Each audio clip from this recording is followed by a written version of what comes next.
अस्सलाम वालेकुम। घट ही जवान होंदे ने जिहड़े इत्थे यूरोप पहुंचते हैं तो आके यैशी करते हैं। ज़्यादातर का यही दिल होंदा कि सानू काम लभे तो पिछलियां दा लक सीधा करिए, मजदूरी टका के करते हैं। लेकिन एक आध इस तरह के भी जवान होंदे ने जिहड़े इत्थे पहुंचते हैं तो आके यैशियां च पै जांदे ने ते पिछलियां दा कोई ख्याल नहीं करते। पिछले पता नहीं कितना पैसा ला के तो उन्होंने इत्थे भेजिया होंदा, लेकिन उन्होंने इस चीज़ का कोई एहसास नहीं होंदा। इत्थे एक जवान आया, वो जनाब इत्थे पहुंचिया, आके उन्हें पेपर शेपर ले ते बड़ी यैशी करदा है। हफ्ते दे हफ्ते डिस्को जांदा सी, सोहणे तो सोहना कपड़ा पांदा, दसदा कि मैं इस कंपनी के कपड़े पाए ने। और छड़ के पहली तो पहली जिसे तनखा लभदी सी जांदा सी क्लबां च। क्लबां दीयां कुड़ियां जड़ियां ने उहदियां बड़ियां वाकफ हो गई सी। कहंदी सी वामुस, दूसरी कहंदी सी वामुस, मतलब कि मेरे नाल चल, इतनी कि उहदे तल्लुकात हो गए सी। अक्सर उन्हां दीयां वीडियो बना के अपने यारां दोस्तां नूं पाकिस्तान टोरदा, उन्होंने कहंदा देखो बाबा जी मैं यैशी कर रहा हूं। कहंदे यार तू तो बड़ी यैशी कर गए, तू तो छा गए।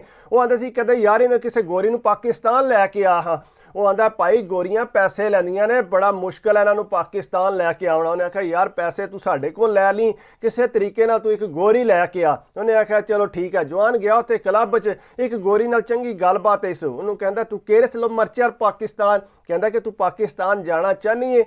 वो कहती है तो पैसे मैनू कौन देगा, कौन तो लो पागारस। कहते कितने पैसे देगा तू मैनू, कहते तू जितने लैने ने तेनों मैं देंगा, मेरे 15 दिन वास्ते पाकिस्तान चल। उन्हें जनाब ज़्यादा को ना मंगे, उन्हें 2000 यूरो मंगे। उन्हें आख्या 2000 यूरो दे तो मैं तेरे नाल पाकिस्तान टुर जाऊंगी। उन्हें आख्या ठीक है मैं तेन 2000 यूरो देंगा, चल मेरे नाल पाकिस्तान। उन्हें जनाब उसका वीज़ा शीज़ा लवाया, उन्होंने नाल लै गया पाकिस्तान। जिसले पाकिस्तान गया, घर दे उहदे चंगे भले नमाजी परहेजी बंदे सी। उन्हें जिसले गोरी तकी, बजुर्ग तो बड़े नाराज़ होए। उन्हें आख्या चवला तू केड़ा काम कीता है। उन्होंने तेन सी ना पता, अगू भैणां भी घर है सी, बजुर्ग भी घर सी, माँ भी घर सी। वो भैणां नूं गोरी कलावे मारे और छड़ के अम्मा नाल बड़ी घुल मिल गई, रिश्तेदारां नाल बड़ी घुल मिल गई। उन्होंने तो नहीं सी ना पता इनू कित्थों चुक के लिआंदा।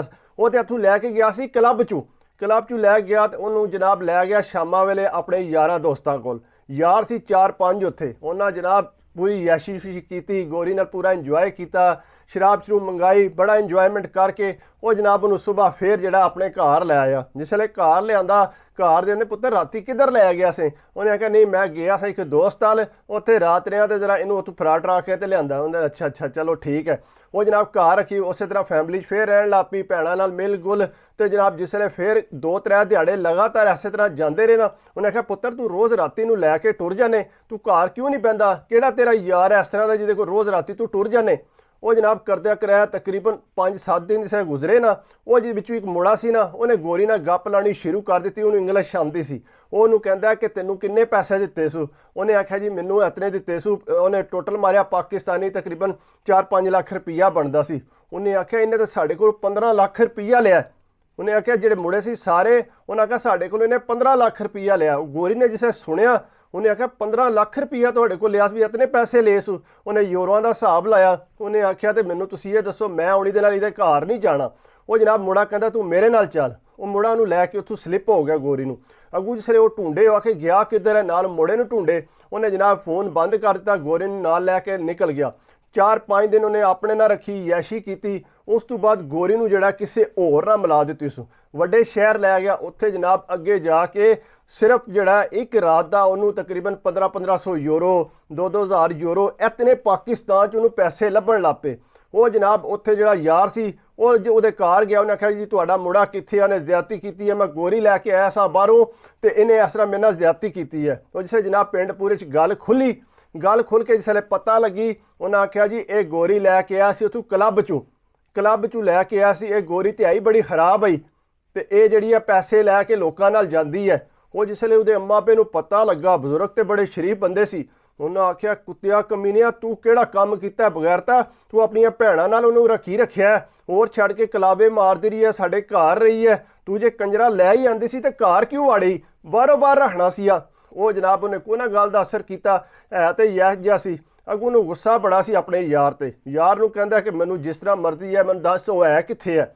उन्हें आख्या भाई गल सुन, मेरे नाल 2-3 दिहाड़े रही है, रहन तो बाद जिहड़ी है वो एक होर फलाना बंदा है सियासतदान, उहदे नाल टुर गई है। उन्हें आख्या तू दित्ती क्यों है अगे। उन्हें आख्या नहीं उन्होंने पता लग्या जिसले पैसे ज़्यादा बई कमा सकनी है इत्थे मैं। उन्हें आख्या जाओ काम करो। वो जनाब उत्थे टुर गई। उत्थे जनाब उन्हें तकरीबन 6 महीने चंगे टका के लाए, पैसे शैसे लैके फिर वापस आ गई। जिसले भाई होरी वापस आए, वापस आके उन्होंने कहते हैं भी तू मेरे नाल चंगा नहीं कीता। वो आंदी है चंगा मैं नहीं कीता कि तू नहीं कीता मेरे नाल, तू जिहड़ा उत्थे पैसे ज़्यादा ले ने ਤੂੰ ਆਪਣਾ ਬਿਜ਼ਨਸ ਸ਼ੁਰੂ ਕਰ ਦਿੱਤਾ ਤੇ ਜਿਹੜਾ ਮੈਨੂੰ ਜਿਹੜਾ ਤੂੰ ਪੈਸੇ ਥੋੜੇ ਦਿੱਤੇ ਨੇ। ਉਹਨੇ ਆਖਿਆ ਤੂੰ ਜਿੰਨੇ ਪੈਸੇ ਮੰਗੇ ਨੇ ਉਤਨੇ ਮੈਂ ਤੈਨੂੰ ਦਿੱਤੇ ਨੇ, ਯੋ ਨਾਲੋਂ ਮਿੰਤੀ ਰਾਓ। ਕਹਿੰਦੇ ਮੈਂ ਤੇਰੇ ਨਾਲ ਝੂਠ ਨਹੀਂ ਬੋਲਿਆ। ਅੱਗੂ ਕਹਿੰਦਾ ਜਵਾਨ, ਉਹਨੇ ਆਖਿਆ ਤੂੰ ਝੂਠ ਬੋਲਿਆ ਜਾਂ ਨਹੀਂ, ਮੈਂ ਅੱਗੂ ਤੇਰੇ ਨਾਲ ਨਹੀਂ ਜਾਣਾ। ਇਹ ਤੱਕ ਲੈ ਹੁਣ ਮੇਰੇ ਕੋਲ ਕਿਤਨੇ ਬੰਦਿਆਂ ਦੇ ਨੰਬਰ ਨੇ, ਹੁਣ ਮੈਂ ਹੁਣ ਜਿਸ ਵੇਲੇ ਮਰਜ਼ੀ ਜਾਵਾਂ ਪਾਕਿਸਤਾਨ ਜਾ ਸਕਦੀ ਹਾਂ। ਉਹਨੇ ਆਖਿਆ ਤੈਨੂੰ ਨਹੀਂ ਪਤਾ, ਪਾਕਿਸਤਾਨ ਦੇ ਲੋਕ ਜਿਹੜੇ ਨੇ ਉਹ ਅਕਸਰ ਬੰਦੇ ਨੂੰ ਵਾਹ ਕਰਕੇ ਲੈ ਜਾਣਗੇ ਤੈਨੂੰ ਤੇ। ਉਹਨੇ ਆਖਿਆ ਜਾ ਕੰਮ ਕਰ, ਮੈਂ ਉੱਥੇ ਰਹਿ ਕੇ ਆਈ ਹਾਂ, ਉੱਥੇ ਬੰਦੇ ਬਹੁਤ ਅੱਛੇ ਨੇ, ਇੱਥੇ ਨਾਲ ਜ਼ਿਆਦਾ ਪੈਸੇ ਨੇ। ਉਹਨੇ ਜਨਾਬ ਹੋਰ 2-3 ਗੋਰੀਆਂ ਨਾਲ ਗੱਲ ਕੀਤੀ ਜਿਹੜੀਆਂ ਉੱਥੇ ਕਲੱਬ ਸੀ। ਉਹਨੇ ਆਖਿਆ ਉੱਥੇ ਬੜੀ ਯਾਸ਼ੀ ਜੇ, ਬੜੇ ਪੈਸੇ ਜੇ, ਇੱਥੇ ਤੇ ਹੈ ਹੀ ਕੋਈ ਨਹੀਂ, ਇੱਥੇ ਤੇ ਬਿਲਕੁਲ ਸਸਤਾ ਕੰਮ ਹੈ, ਤੁਸੀਂ ਇੰਝ ਕਰੋ ਮੇਰੇ ਨਾਲ ਪਾਕਿਸਤਾਨ ਚਲੋ। ਉਹਨੇ ਜਨਾਬ ਅੱਗੇ ਰਾਬਤੇ 'ਚ ਹੀ ਉਹਨਾਂ ਜਨਾਬ ਵੀਜ਼ਾ ਜਿਸਲੇ ਅਪਲਾਈ ਕੀਤਾ। ਉਹਨੇ ਆਖਿਆ ਇੰਝ ਕਰੋ ਮੈਨੂੰ ਨਾਲ ਰੱਖ ਲਓ। ਮੁੰਡਾ ਕਹਿੰਦਾ ਕਿ ਮੈਨੂੰ ਨਾਲ ਰੱਖ ਲਓ, ਮੈਂ ਤੁਹਾਨੂੰ ਨਾਲ ਟਰਾਂਸਲੇਟ ਕਰਦਾ ਰਵਾਂਗਾ, ਤੁਹਾਨੂੰ ਦੱਸਦਾ ਰਵਾਂਗਾ। ਉਹ ਗੋਰੀਆਂ ਮੰਨ ਗਈਆਂ। ਉਹਨਾਂ ਆਖਿਆ ਠੀਕ ਹੈ ਇਹਨੂੰ ਰੱਖ ਲੈ ਤੇ ਚਲੋ ਨਾਲ ਜਿਹੜਾ ਅਸੀਂ ਪੈਸੇ ਇਹਨੂੰ ਦਿੰਦੇ ਰਵਾਂਗੇ। ਉਹ ਜਨਾਬ ਉਹਨੇ ਨਾਲ ਹੋ ਕੇ ਉਹਨਾਂ ਦਾ ਵੀਜ਼ਾ ਸ਼ੀਜ਼ਾ ਲਵਾਇਆ, ਵੀਜ਼ਾ ਲਵਾ ਕੇ ਤੁਹਾਨੂੰ ਲੈ ਗਿਆ ਉੱਥੇ ਜਨਾਬ ਜਾ ਕੇ ਉਹਨਾਂ ਦੀ ਨਾਲੇ ਟਰਾਂਸਲੇਟ ਕਰਦਾ ਆ, ਨਾਲੇ ਅਗਾ ਟੋਰਦਾ, ਵਿੱਚੋਂ ਇਹਨੂੰ ਵੀ ਕੋਈ 200-300 ਯੂਰੋ ਦਿੰਦੇ ਸੀ। ਉਹ ਜਨਾਬ ਆਪੂ ਵੀ ਯਾਸ਼ੀ ਕਰਦਾ ਆ। ਲੇਕਿਨ ਘਰਦਿਆਂ ਨੂੰ ਪਤਾ ਲੱਗਾ ਜਿਸ ਵੇਲੇ ਕਿ ਇਹ ਤੇ ਮੁੰਡਾ ਬੜਾ ਖਰਾਬ ਹੋ ਗਿਆ। ਜਿਸ ਵੇਲੇ ਉਹ ਘਰ ਆਇਆ ਉਹਨੇ ਪਿਓ ਨੇ ਆਖਿਆ ਪੁੱਤਰ ਸਾਡਾ ਤੇਰਾ ਕੋਈ ਲੈਣ ਦੇਣ ਨਹੀਂ, ਪੂਰੇ ਪਿੰਡ ਨੂੰ ਪਤਾ ਸੀ ਕਿ ਇਹ ਮੁੰਡਾ ਜਿਹੜਾ ਇਹ ਕੰਮ ਸ਼ੁਰੂ ਕਰ ਗੋਰੀਆਂ ਲਿਆਉਂਦਾ ਤੇ ਲੋਕਾਂ ਕੋਲ ਲੈ ਕੇ ਜਾਂਦਾ। ਉਹ ਜਨਾਬ ਗੋਰੀਆਂ ਕੋ ਥੋੜਾ ਅਰਸਾ ਰਹੀਆਂ ਉੱਥੇ, ਅੱਗੋਂ ਬੰਦਿਆਂ ਨੇ ਜ਼ਿਆਦਤੀ ਕਰਨੀ ਸ਼ੁਰੂ ਕਰ ਦਿੱਤੀ। ਜਿਸ ਜ਼ਿਆਦਤੀ ਹੋਈ ਤਾਂ ਫਿਰ ਉਹਨਾਂ ਨੇ ਜ਼ਾਹਿਰੀ ਗੱਲ ਹੈ ਉੱਥੋਂ ਨੱਸਣਾ ਸੀ। ਇਸ ਵਾਸਤੇ ਕੋਸ਼ਿਸ਼ ਨਹੀਂ ਕਰਨੀ ਚਾਹੀਦੀ ਇਸ ਤਰ੍ਹਾਂ ਦੇ ਗੰਦੇ ਕੰਮ ਕਰਨ ਦੀ।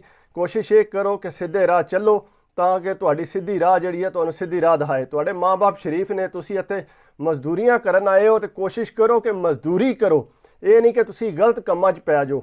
ਇਸ ਵਾਸਤੇ ਇੰਜ ਦੇ ਕੰਮ ਨਾ ਕਰੋ, ਯਾਸ਼ੀਆਂ ਤੋਂ ਬਚੋ, ਬਾਕੀ ਆਪਣੇ ਘਰ ਦਾ ਖਿਆਲ ਰੱਖੋ। ਲੇਕਿਨ ਇਹ ਹੈ ਕਿ ਤੁਸੀਂ ਜੋ ਵੀ ਕਰਦੇ ਹੋ ਆਪਣੇ ਤੱਕ ਰੱਖੋ, ਪਰਦਾ ਰੱਖੋ, ਦੂਸਰੇ ਅੱਗੇ ਸ਼ੇਅਰ ਨਾ ਕਰੋ। ਅਗਰ ਮੇਰੀ ਵੀਡੀਓ ਅੱਛੀ ਲੱਗੀ ਹੋਵੇ ਤਾਂ ਪਲੀਜ਼ ਯਾਰ ਲਾਈਕ ਕਰਿਆ ਕਰੋ, ਸ਼ੇਅਰ ਕਰਿਆ ਕਰੋ, ਕਮੈਂਟਸ ਕਰਿਆ ਕਰੋ, ਸਬਸਕ੍ਰਾਈਬ ਕਰ ਦਿਓ ਤੇ ਦਿਲ ਖੁਸ਼ ਹੁੰਦਾ। ਕਿਉਂਕਿ ਕੋਸ਼ਿਸ਼ ਮੇਰੀ ਇਹ ਹੁੰਦੀ ਹੈ ਕਿ ਤੁਹਾਡੇ ਵਾਸਤੇ ਜਿਹੜਾ ਅੱਛੀ ਤੋਂ ਅੱਛੀ ਵੀਡੀਓ ਬਣਾ ਤਾਂ ਕਿ ਤੁਸੀਂ ਖੁਸ਼ ਹੋਵੋ। ਬਾਕੀ ਦੁਆਵਾਂ 'ਚ ਯਾਦ ਰੱਖਿਓ, ਆਪਣੀ ਸਿਹਤ ਦਾ ਖਿਆਲ ਰੱਖਿਓ। ਅੱਲਾ ਹਾਫਿਜ਼।